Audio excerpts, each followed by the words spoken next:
When I was in high school, my younger brother and I shared a bedroom. His bed was on one side of the room and mine was on the other. My brother was an avid sleepwalker and would also talk in his sleep all the time.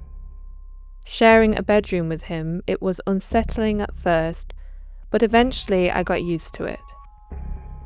One night, it's around 3 a.m, and I suddenly wake up from a deep sleep, instantly alert. I had this urge to look towards my brother's bed. I could feel a presence in the room.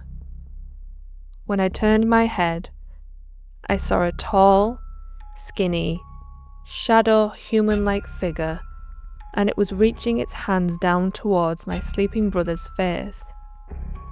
Its hand got maybe an inch away before its head jerked to the side and looked at me staring at it, frozen. The shadow then faded and moved up into the air, vanishing through the ceiling. Immediately my brother shot up out of his bed, stood, and walked the light switch.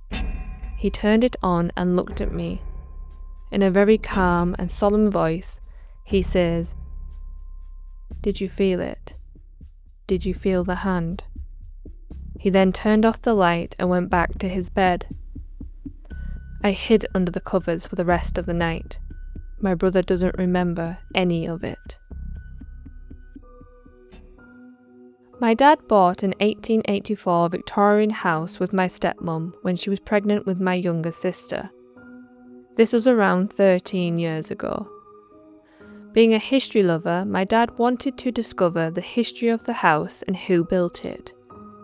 Turns out it was built by a judge and his wife for their family. I was 12 when we moved in, and I got to pick out my bedroom upstairs. There was one room that stood out to me as the creepiest, coldest, darkest room of the 4 up there, and I refused to go in. I even refused to keep the door open. It had a stagnant eeriness to it that made me sick to my stomach. Every night I would wake up at 3 a.m, and somehow the door would be partially open, just enough that a small child could fit through it. I'd shake it off as my dad was probably playing a joke on me, as he knew how much that room creeped me out. Well, at 3 a.m. one morning, I woke up and the light to the stairway was on. Following that, there were footsteps that came up the stairs. I didn't think much of it, as my dad was probably grabbing something out of one of the other unoccupied rooms, as he's an early riser. However, the footsteps stopped, and the light was still on. Later in the morning, my dad asked me why I had left the light on in the stairway, and I said, "Why did you leave the light on in the stairwell? I heard you come upstairs." He said he didn't come upstairs, and I believed him. And while we were on the topic, I told him to stop leaving the creepy room door open. He swears he didn't, and as a dad would say, why would I open a door to a room no one is in and waste heat and money like that? Which makes sense. He has no reason to open the door. This is an old, poorly insulated house that he was renovating, and it took a lot of heat and money to keep it warm. About a year later, it was late and I'd fell asleep on the couch downstairs. So I got up to go to my room. When I got to the top of the stairs, I noticed the door to the creepy room was open. Tired and annoyed at this point, I went to close it but froze when I saw a hand on the door frame and a little white face of a little girl. Just as quickly as I saw her, she vanished. As my dad continued to renovate the house, I guess it stirred up things, because we would be sitting in the dining room and we could hear little footsteps above us, running or dancing, around the creepy room that was directly above the dining room. A few years later, we discovered that the judge and his wife who built the house had a daughter who died in some kind of accident. She was only 9 when she died. I haven't seen her since, but to this day I still refuse to go into that room.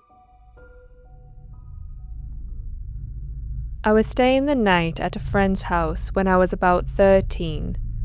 We were watching The Shining with her older sister and another friend when I saw a black figure in my peripheral vision. I turned my head all the way to the right and watched this solid black figure in the shape of a man wearing a cowboy hat walk from one side of the house to the other. I didn't say anything to my friend when it happened. I thought maybe my mind was just playing tricks on me because the movie was scary. After the movie, my friend's sister and all the others left the house to stay elsewhere. My friend's parents were also out of town. In the middle of the night, I woke up to someone stomping up the stairs towards the room that we were sleeping in.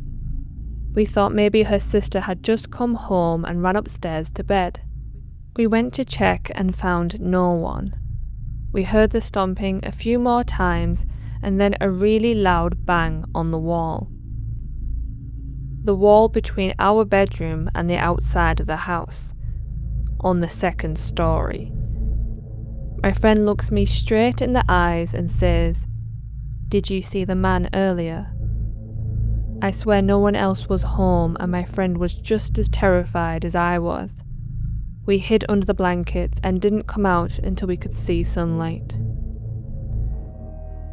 If you've experienced something you still can't explain, send your story to TheEndReel@gmail.com for a chance for it to be featured in a future episode. And if you'd like to hear more real encounters like this, please subscribe. Until next time, keep your lights low, your curiosity high, and stay tuned for the next episode of The End Reel.